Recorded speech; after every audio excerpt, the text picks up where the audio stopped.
इस कहानी में एक ऐसी दुनिया दिखाई जाती है जिसमें 4 किस्म के ताकतवर पावर यानी बेंडिंग पाए जाते हैं, जिसमें वाटर, अर्थ, फायर और एयर यानी हवा के पावर होते हैं। इस तरह के पावर अलग अलग लोगों के पास होते हैं। इसमें फायर बेंडिंग के लोग जालिम होते हैं जो कि पूरी दुनिया पर कब्जा करना चाहते हैं। इसमें हम एक अवतार नाम के कैरेक्टर को देखते हैं जिसके पास इन चारों पावर्स की महारत होती है, लेकिन फायर बेंडर्स उस अवतार को मारना चाहते हैं ताकि वो सिर्फ पूरी दुनिया पर राज कर सके।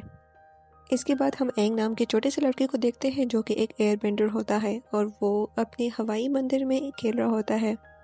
यहाँ पर इसका एक गुरु भी होता है जो कि इसको एयर बेंडिंग सिखाता है और वो उसे कहता है कि तुम यहाँ के सबसे अच्छे और बहुत बेहतरीन एयर बेंडर हो। तुम्हारे अंदर चारों बेंडर्स की ताकत है और तुम ही एक अगले अवतार हो, और ये साबित करने के लिए तुम्हें ये सब बेंडर्स वाटर, अर्थ और फायर सीखने होंगे ताकि तुम फायर बेंडर से लड़ सको और दुनिया को बचा सको, क्योंकि वो पूरी दुनिया के बेंडर्स को ख़त्म करना चाहते हैं और तुम्हें भी। तब अवतार सोचता है कि मैं तो एक छोटा सा बच्चा हूँ, मैं दुनिया को कैसे बचाऊंगा। और वो ये सब सोचकर अपना मन हल्का करने के लिए वो अपने स्काई बेसन यानी उड़ती हुई बेंच पर सवार होकर दूर कहीं चला जाता है। दूसरी तरफ फायर बेंडर्स हवाई मंदिर पर हमला कर देते हैं और वो उसी हवाई मंदिर को पूरा जलकर राख कर देते हैं। वो वहाँ पर सारे लोगों को और अवतार के गुरु को भी मार देते हैं। दूसरी तरफ एंग समुद्री तूफान में फंस जाता है और वो पानी में डूबने लगता है। तब वो अवतार के रूप में आकर खुद को एक बड़े से बर्फ के गोले के अंदर बचा लेता है। फिर हमें 100 साल के बाद की कहानी दिखाई जाती है। हम एक कटारा नाम की लड़की को देखते हैं जो कि एक वाटर बेंडर होती है, लेकिन वो अब सही से वाटर बेंडर्स नहीं कर सकती। और उसका एक भाई भी होता है जिसका नाम सोका होता है और वो उसके साथ मछलियाँ पकड़ने के लिए निकलती है।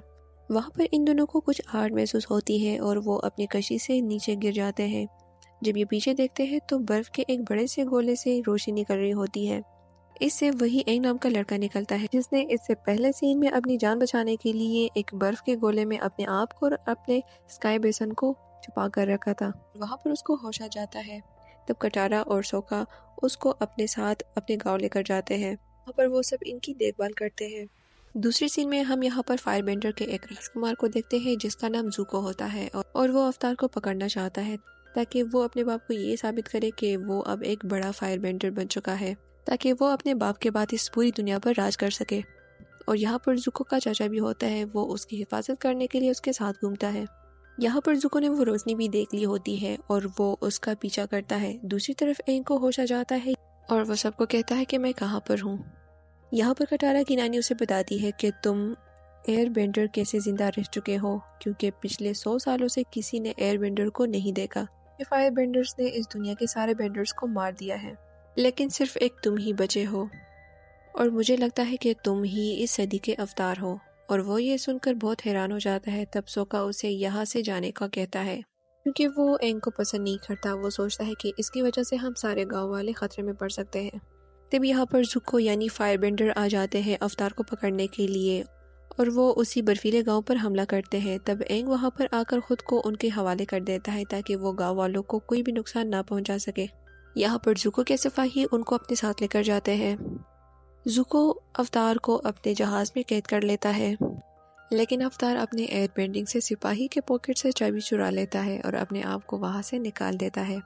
और वो यहाँ से सीधा जाता है जुको के रूम में और वो वहाँ से जुको की एक किताब को अपने साथ लेकर जाता है। उसी तरफ कटारा अपने भाई को मनाकर एंग को बचाने के लिए उसी स्काई बेसन पर निकल पड़ते हैं और एंग अपने फ्लाइंग स्टिक से निकलने की कोशिश करता है। जैसे ही वो उड़ने लगता है तब जुको और उसके साथी उस पर हमला करते हैं। जैसे ही वो उसे मारकर गिराते हैं तभी वहाँ पर कटारा और सोका आकर उसको बचा लेते हैं। तभी वो तीनों स्काई बेसन पर बैठकर उस जगह से निकल जाते हैं। तब सोका उनको कहता है कि हम वापस अपने गांव नहीं जा सकते क्योंकि ये लोग वहाँ पर आकर दोबारा उन पर हमला कर सकते हैं। तब एंग इनको कहता है कि हमें हमारी हवाई मंदिर में जाना चाहिए क्योंकि मेरे 100 साल हो चुके हैं और मैं वहाँ पर नहीं गया। जब ये लोग वहाँ पहुँचते हैं तो देखते हैं कि वहाँ पर सब कुछ तबाह हो चुका है और फायर बेंडर ने इनके पूरे गांव को ख़त्म कर दिया होता है। ये तीनों वहाँ की तबाही देखकर काफ़ी उदास हो जाते हैं। एंग अपने गुरु की लाश को देख लेता है और वो बहुत उदास हो जाता है। तभी वो अवतार के रूप में बदल जाता है। और हवा में उड़ने लगता है। तब कटारा उसको काफ़ी ज़ोर से आवाज़ें देती है और उसको पुकारी होती है कि एंग मेरी बात सुनो। तब थोड़ी देर में एंग को होश आ जाता है। तब कटारा आकर उसको गले लगा लेती है। एंग काफ़ी उदास होता है और वो कहता है कि काश मैं उस टाइम यहाँ होता तो मैं इन लोगों की मदद ज़रूर करता। अब मैं इन सब लोगों की कुर्बानी ज़ाया नहीं होने दूंगा और दुनिया को फायर बेंडर से ज़रूर बचाऊंगा। यहाँ पर इस कहानी का ये एपिसोड ख़त्म हो जाता है। तो मुझे कमेंट सेक्शन में ज़रूर बताएं आप लोग को ये मूवी कैसी लगी और नेक्स्ट एपिसोड देखने के लिए हमारे चैनल पर ज़रूर विजिट करें एंड हमारे चैनल को ज़रूर सब्सक्राइब करें। Thanks for watching.